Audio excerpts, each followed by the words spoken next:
L-Assoċjazzjoni Awċija tat-Turiżmu qalet li l-Gvern baqa' ma semma xejn dwar il-kuntatt meħtieġ ma' Malta bl-ajru.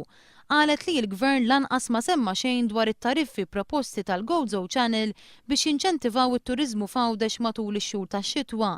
Il-GTA uriet it-tama tagħha li l-4 miljun euro li l-Gvern alloka għal Eko Għawdex jiġu investiti f'enerġija alternattiva bilan li s-settur turistiku jittaffilu l-pis tal-kontijiet tad-dawl u l-ilma. Min-naħa tagħha l-Kamra tal-Kummerċ Awċija iddeskriviet il-Baġit 2012 bħala wieħed kawt. Faħret il-vot tal-4 miljuni għal Eko Għawdex u l-allowance għall-istudenti Awċin f'Malta. Min-naħa tagħhom laqdiet studenteski Pulse u Move qalu li l-Gvern m'għandux pjan konkret dwar l-istabilità finanzjarja ta' pajjiżna. It-tnejn li huma laqgħu l-investiment fis-settur tal-edukazzjoni fosthom fl-Università ta' Malta u fl-MCAST.